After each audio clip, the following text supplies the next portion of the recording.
India into the final. जी हाँ दोस्तों, भारतीय टीम ने इंग्लैंड को 68 रनों के बड़े अंतर से हरा करके रोहित शर्मा की कप्तानी वाली भारतीय टीम T20 वर्ल्ड कप 2024 के फाइनल मुकाबले में अपनी जगह पक्की कर चुकी है।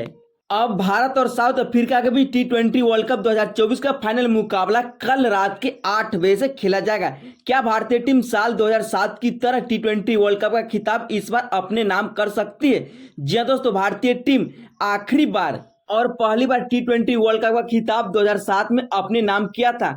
वही भारतीय टीम महेंद्र सिंह धोनी की कप्तानी में साल 2014 में फाइनल मुकाबले पहुंचा और श्रीलंका जैसी टीम से फाइनल मुकाबले में हार गई थी। लेकिन 10 साल बाद फिर से भारतीय टीम ने T20 वर्ल्ड कप के फाइनल मुकाबले में अपनी जगह पक्की कर चुकी है।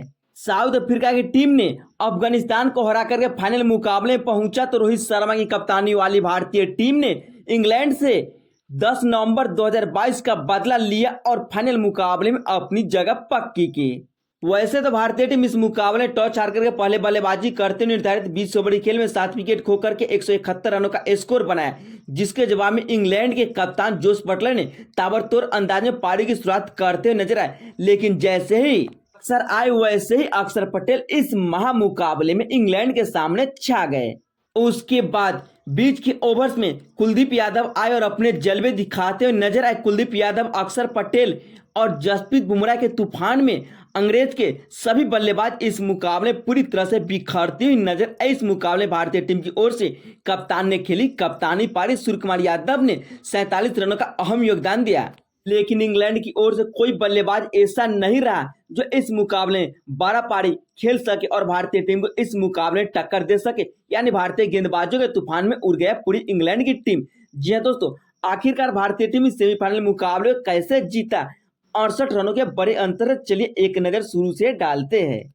जी हाँ दोस्तों, वैसे तो सेमीफाइनल के मुकाबले में बारिश की 70% आसार थी, लेकिन पता चल गया कि बारिश की वजह से मुकाबला तकरीबन 1.5 घंटे बाद चालू हुआ। जी हाँ दोस्तों, जब टॉस हुआ तो इंग्लैंड के कप्तान जोस बटलर ने इस मुकाबले में टॉस जीत करके पहले गेंदबाजी करने का फैसला किया और भारतीय टीम को पहले बल्लेबाजी करने को आमंत्रित किया।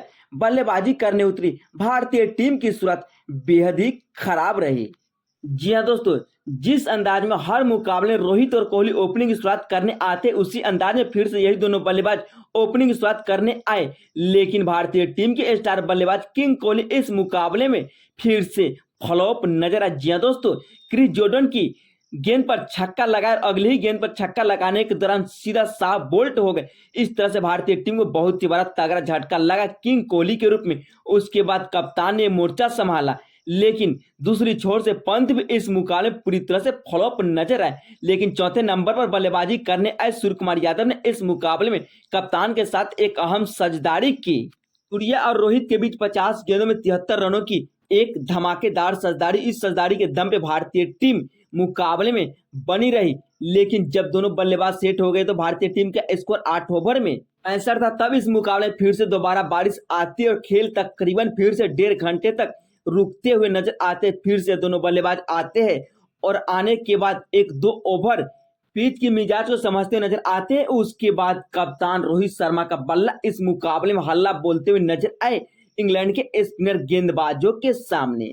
लेकिन जिस अंदाज में शुरुआती 2 विकेट जल्दी गिर रहे, उसी अंदाज में कप्तान रोहित शर्मा ने पिछले मुकाबले की तरह इस मुकाबले फिर से कप्तानी पारी खेलते हुए भारतीय टीम को एक मजबूत स्थिति में पहुंचाया। लेकिन कप्तान रोहित शर्मा इस मुकाबले में 39 गेंदों में 57 रनों की पारी खेली। इस दौरान रोहित के बल्ले से 6 चौके और 2 गगनचुंबी छक्के देखने को मिला।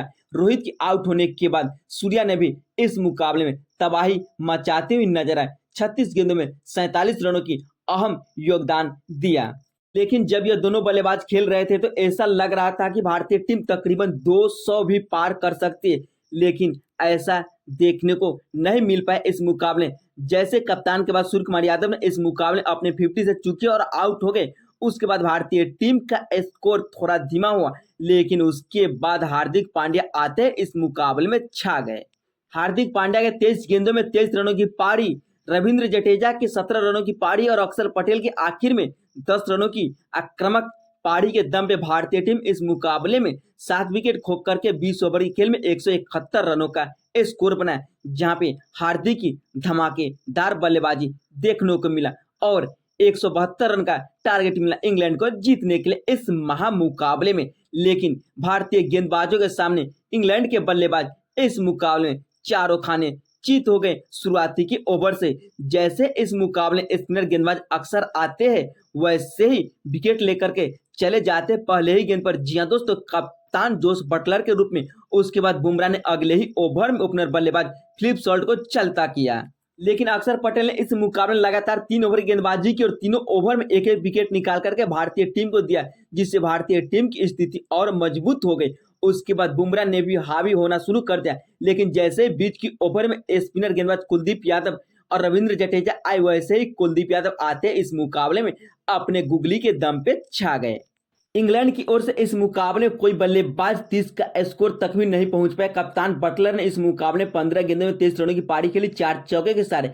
हैरी ब्रुक्स 19 गेंदों में 25 रनों का अहम योगदान दिया, 3 चौके के सहारे। लिविंगस्टोन 16 गेंदों में 11 रनों की पारी खेली और जोफ्रा आर्चर आखिर के क्षणों में 1 चौके और 2 छक्के के सहारे 15 गेंदों में 21 रनों की आतिशी पारी खेली। भारतीय गेंदबाजों की जितना तारीफ की जाएगी उतना ही कम पड़ जाए। जी तो भारतीय टीम सिर्फ और सिर्फ 171 रन ही बनाए थे, लेकिन भारतीय टीम ने इस मुकाबले इंग्लैंड को 16.4 ओवर में 103 रनों पर ऑल आउट कर दिया और भारतीय टीम इस मुकाबले को 68 रनों जीत करके 10 साल बाद T20 वर्ल्ड कप के फाइनल में अपनी जगह पक्की की है। 2022 के सेमीफाइनल मुकाबले में इंग्लैंड की टीम ने भारतीय टीम को 10 विकेट के बड़े अंतर से हराया, लेकिन रोहित शर्मा की कप्तानी वाली भारतीय टीम ने उस हार का बदला तकरीबन 2 साल के अंदर ही ले लिया और इंग्लैंड की टीम को यह बतला दिया कि भारतीय टीम अब किसी से भी टक्कर ले सकती है। अब भारत और साउथ अफ्रीका के बीच कल बारबाडोस में फाइनल मुकाबला खेला जाएगा। जी हां दोस्तों, इस मुकाबले के हीरो रहे अक्षर पटेल, जिन्होंने बेहतरीन बल्लेबाजी की आखिरी के क्षणों में 6 गेंदों में 10 रनों की पारी खेली और गेंदबाजी में जितना तारीफ की जाएगी उतना ही कम पड़ जाएगा, इसलिए इन्हें प्लेयर ऑफ द मैच से सम्मानित किया गया इस मुकाबले में।